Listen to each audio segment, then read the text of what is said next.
You're listening to the Valley Labor Report with David Story and Jacob Morrison. Welcome back. This is the Valley Labor Report. My name is Jacob Morrison, here with my co-host David Story. In studio, we have Tom Hopf. Tom is running for City Council District 5. He is a chef, and city council races are nonpartisan, but Tom has he's pretty clearly aligned himself with the Libertarian Party. I think you are officially part of the Madison County Party, right? Yeah, I'm officially part of the Madison County Party, and I'm actually an elected at-large representative for the state of Alabama Libertarian Party as well. Gotcha. Yeah, you just want to talk into the mic a little bit more. Sure. Well, thank you for coming into the show. I appreciate it. So can you tell us, just like Andy, just tell us a little bit about yourself. Like, where do you come from? What do you do? Just talk, what's your bio? Yeah, so first and foremost, I'm a husband and a father now in my life. But going back, I grew up in Warner Robins, Georgia, which is an Air Force town. So I got a similar background to what Huntsville is, with understanding that the economy is largely based on the federal government bringing a lot of jobs, which create a lot of opportunities for the surrounding area. From there, I was an Eagle Scout. I was very involved in sports in church. I wrestled, I played football, and I played baseball. And I even worked summer jobs. I started working when I was 15 at Sonic, playing in the kitchen, and eventually I became a chef by trade. I toured the French Culinary Institute of New York, got an opportunity working at Goodwill, and decided I would rather make money than pay money to learn, and ended up going to Auburn University, where I studied accounting, got to work with some really talented chefs and whatnot there, ended up getting me a job at my favorite brewery with Back 40 up in Gadsden after that, met my wife, moved up to Huntsville, and now I'm a successful food and beverage director. We even won culinary runner-up for the city of Madison last year. Largely being a concession stand, I was very proud of that achievement. Yeah. And now I've reached a point, I've got my son, and I don't want to look him in the eyes in 10, 15 years and explain that things are just the way they are, because that's how people are. I want to get involved and actually try to see some change. A lot of times we say that we're choosing between the lesser of two evils. I don't think I want to say that applies to our race here in the city council situation, but I do want to bring some radically different ideologies and approaches to government that haven't been tried, and I think can really allow Huntsville to be the star of Alabama and set the seeds to sow change and let Alabama stop being the laughingstock of the country and the world as far as politics go. Yeah, so you told my next question was, why are you running? But you laid that out pretty well. So just the next thing is just kind of lay out your platform. Give us the broad strokes about what you hope to do. Like if you get in city council, obviously you're not going to have a magic wand and be able to do everything that you want to do. But like, let's say you get on city council and you have a magic wand. What does City of Huntsville with Tom Hopf as city councilor from District 5 look like? So it's going to be a lot different. A lot of people are asking me, what are you going to do for me if you get elected to city council? Well, I'm not trying to do anything for you except for leave you alone. I believe that the government has a very restricted responsibility, and that's to protect life, liberty, and property. Outside of that scope, I don't think government has a very relevant role in our lives. I think everything else should be left to volunteerism and groups to freely assemble as they choose and invest their resources as they choose from there. Studies show that dollars spent in the private industry are twice as effective as dollars spent by the government. So when we try to create programs to create outcomes, they tend to have negative consequences. So things I'm going to work to is, like with police reform, I'm very impressed with a program called Cahoots that's used out in Eugene, Oregon. It sounds like they can reduce costs by up to about 80% on those line items that involved nonviolent calls and things like that related to mental health with social workers, which is, again, a private organization that they contract out with, so that reduces the city line there. I want to roll back and ignore I want to remove the bad laws that we can on the books and ignore the ones that we can't. So, for example, I've called out to Tommy Battle twice in public now to simply ignore the $25,000 fine to remove the statue. That just goes to support paying for other statues. I think it's a bad law that got passed in 2017, and I don't think the taxpayers should be punished for that here locally. Additionally, I want to push for the decriminalization of marijuana. Talking to police, not just here but everywhere, it's already 90% decriminalized, and it just comes down to the choice of the arresting officer if they want to charge you with it or not. And they're typically doing that to push for something else. A negative consequence that could come from that, talking to a retired local police officer, was that there will just be some other kind of quota that they push, and I don't want that kind of environment at all. I want to allow the police officers that largely got into the profession to do well, to get back to that job of protecting and serving, and not revenue generation. I don't think anyone really got into the police force to become a revenuer. Yeah, that's pretty frowned upon going back to biblical days. So, right. I can't imagine anyone just saying, "Oh, that's what I want to do for my life." Right. Even IRS agents, I don't think that's what they're in it for. Right. And then, we've got a lot of confusion things in District 5. It completely encircles the city of Madison. There's parts of District 5 that are closer to us here in Athens than we are to actually the police precinct that covers it. And there's just some conversations that need to be had as we grow as a community on how we can more efficiently use those resources and lower the tax burden on the people. Right. You mentioned stuff about police reform, and I think that's I think that's something where like the left and the libertarian right at least can definitely come together and push for. I think that's important to find those areas where we can. How do you feel about disarming police? Like generally speaking, obviously I think there's going to be a time and a place for officers with guns or something, but I feel like it is. I don't think that beat cops should be running around with lethal ammunition. I don't think that makes sense. I think it, and most other countries don't have that either. Where are you at on that? So I'd be interested to hear and learn more of the other countries that are successful without them running around with lethal ammunition. I think it's necessary given the scope of the environment that we're in today, especially with the failed war on drugs. The cops are just put into a bad situation a lot of the times, and I think it would be disgraceful for us to send them into these situations unprepared. Now, do I think that every police department in the country needs to be rolling around with a tank? Absolutely not, but I do think there's an appropriate role for the SWAT teams and whatnot if we do have a hostage situation in a building, and we absolutely do need to prepare for the worst. Going back to my Boy Scout days of being an Eagle Scout, be prepared. There should be a plan there, but it shouldn't be so intense that it overrides reason. And we saw that happen June 1st and 3rd.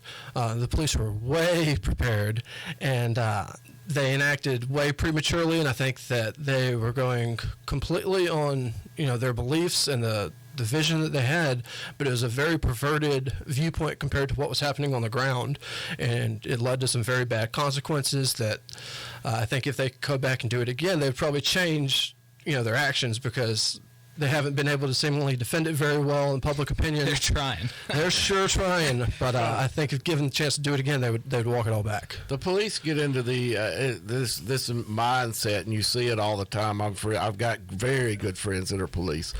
But they get into this warrior mode mindset where I got to make it home every night, and that carries through even in the most mildest of situations, like what happened then. Yeah. And I don't know if it's more training. I don't think more training is going to help. I think de-escalation for certain, but it's just it seems prevalent in that community that. A lot of them may be ex-military in many cases, and they're used to battling, and it carries through in the police department as well. Yeah, well, and you mentioned that the response to the June 1st and June 3rd protest. I had a friend that was hit by some of those rubber bullets. He had his leg ripped open. His leg was the one that went all over social media. It just blew up because there's just this big gaping hole in his leg. He still can't walk right from that, and he was not. He did not initiate any kind of violence at all. It's disgraceful the way that the police force here acted, in my opinion. Well, some accountability would go a long way. Yeah, absolutely. If I shoot somebody in the leg, and I'm not protecting myself as a civilian, walking the streets, I'm not protecting myself, then I'm held accountable for it, both civilly and criminally. Yeah. And unfortunately, speaking of accountability, do you support the Citizens Coalition for Criminal Justice Reform's 10 pieces or 10 demands for criminal justice reform, and specifically a Democratic Police Review Board that has the power to fire and discipline officers? I support the bulk of it. I'm hesitant on the total power of the board to have the ability to fire and police officers. You said Democratic, so that changes a little bit. It's the responsibility for city council to be held accountable because they can be voted out of office, and I think that's the important part, is to be able to vote out people that, and not give complete power to a group of people. I want them to have a say, absolutely, but the complete power throws me off just a little bit, and I want to learn a little bit more about that. Okay, we'll talk a little bit more on the other side. We've got Tom Hopf. He's running for Huntsville City Council District 5. This is the Valley Labor Report.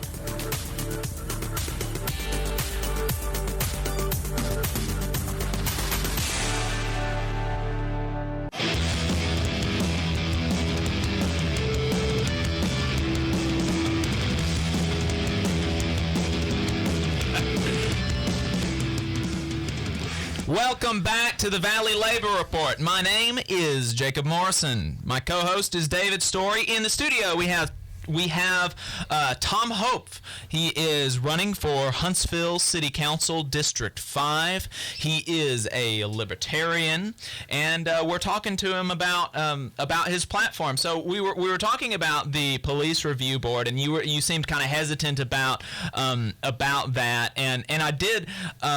Just want to kind of make the case. So currently we have a citizens advisory council that is like, they have no power to do anything at all, and it's like almost half appointed by the cops, and the other half is appointed by the city council and by the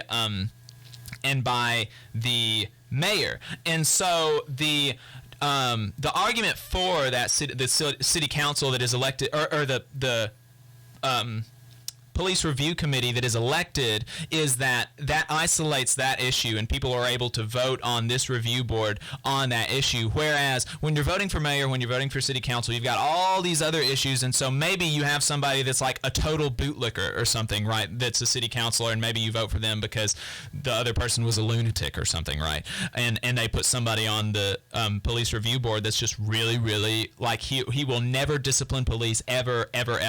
Whereas you can vote like this is the only thing that this police review board will do, and you can vote on that knowing that's literally their only job. Do you, like, with kind of that more explanation and then giving them obviously the power to fire and discipline officers, do you think that seems like a reasonable thing? Yeah, absolutely. So now that I understand that it is an elected position rather than appointed, I'm a lot more open to it, because that's the key thing, is that these are all people that are essentially contracted by us, the taxpayer. Mm-hmm. We don't answer to the city. We don't answer to the boards or anything. They should answer to us because we're the ones that pay their salaries through our tax dollars. Going back, I know there was a lot of diversity included in that police review board that was discussed with the Citizens Coalition Justice Reform Act, and I think, if anything, it should be expanded to other ethnicities and whatnot that might not have been included in that. We are a multi-ethnic society that has a lot of different viewpoints, and there's a lot of different cultural aspects that need to be understood, especially from our policing standpoint. And so, I do think that's a positive thing, and I would propose that those elections be, hopefully annually, no less or no more than biannually, just so that we can keep it fresh and keep that pressure on. Yeah. And we don't have a situation of someone getting into that position and abusing that power and letting that continue. Right.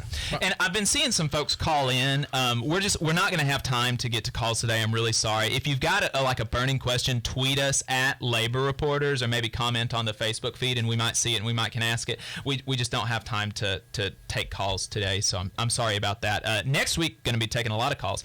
But David, were you about to say something? I was just going to say, with this,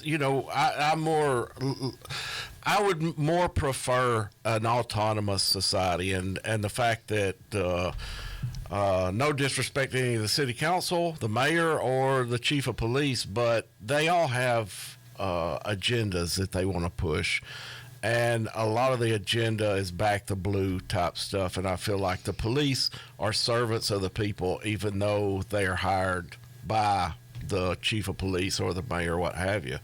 And when you bring in this elected council, is what I would prefer to call it, made up of all the districts, and that's their only job, is the oversight of the police. To me, it brings more of an autonomous society, to where it does kind of like what you were saying earlier, where it allows the police to ignore these ignorant laws that's been on the books, like spitting on the sidewalk in the Alabama Constitution. Mm-hmm. And the people in these areas can say, look, we live in this area. We don't care about this being enforced. Quit enforcing it. And so to me, it just creates, it gives the opportunity for the actual people of the city, not a representative form in the council or the mayor, a say in who and how they're policed. Mm-hmm. And we've seen across the state these sheriffs that are saying, I'm not enforcing this mask mandate, who have for years been saying, oh, well, I just enforce the law. I can't decriminalize marijuana in my district. I just enforce the law. I'm a neutral whatever for the state government. And, everyone who was reasonable knew that they were lying. But anyway, so Huntsville and a lot of city governments, Huntsville, the state, the federal government, has been handing out taxpayer subsidies to big businesses left and right. So here, as a libertarian, I don't know, you may just like throw it out and say like, I don't want to do any of that. But the next time a business comes to the council with their handout, if you're on the council, are you going to demand things in return for a contract with the city, like say a mandatory minimum wage, like a pledge to be neutral and not hire union-busting law firms in the case of a unionization effort? Like, are you going to attach strings, or are you just going to be like, whatever, I don't care what you do with your workers, lowest bidder gets the thing? No, so the benefits that get extended to these companies are essentially tax cuts. And, taxation is theft, in my opinion, completely. So I favor that, but I don't favor the bias that gets applied to specific companies. If I were to have an option, we would roll back those restrictions on all companies within those sectors. As far as applying towards, labor unions and whatnot, I absolutely support the free ability for people to assemble and demand that their work be recognized. I don't support any kind of minimum wage labor laws or anything like that, because I think that we should have the freedom to choose how we do business as individuals. Right. That's why I called this out specifically. I mentioned I wasn't talking about ordinances like we can't do that. The city can't do that because the state has outlawed it. But I'm talking about if a business comes with their handout to the city council, asking for a tax cut or a subsidy or some kind of grant or something. I'm saying, do you think there should be strings attached to that, like a minimum wage within this company? Like, in order to get our taxpayer dollars, I think a business should have some minimum standard of respect for their employees, safety standards, wage standards, benefit standards, stuff like that. I'm asking, do you think that in exchange for taxpayer dollars? I'm not asking about ordinances or anything like that. Yeah, so I'm not going to support the exchange of taxpayer dollars at all, for the most part. I can't imagine a situation where I would support that. I think that the free market's a beautiful thing, and because of it, resources get allocated however they can be best used.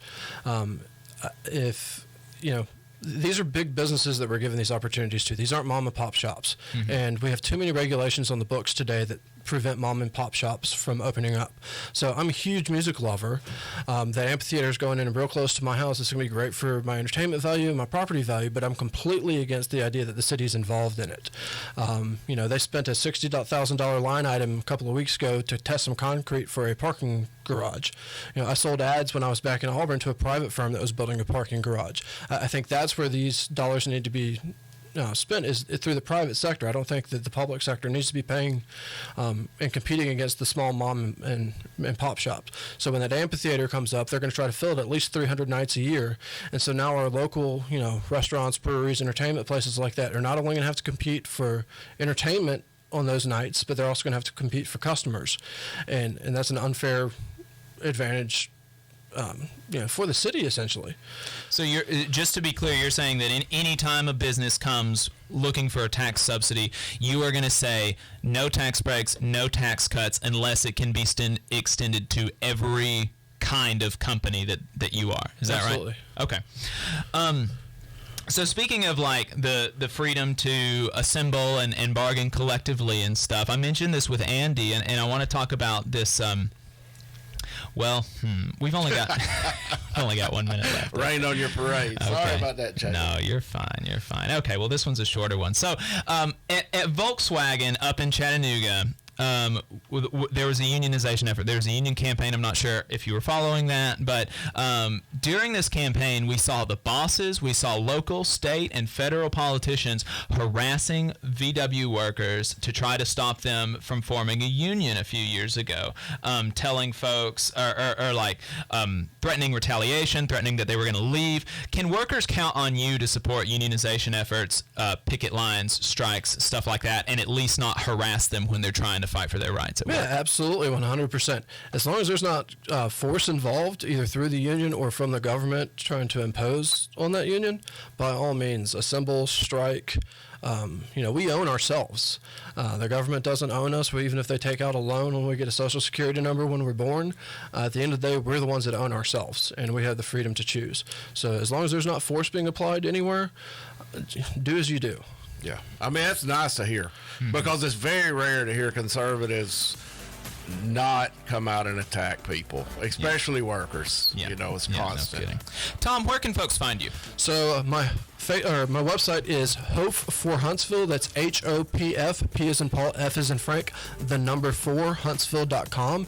And on Facebook, you can find me at Tom Hopf for Huntsville. That's my page. Tom, thanks for coming in the studio and talking to us. I really appreciate it. Stay safe out there. You're listening to the Valley Labor Report.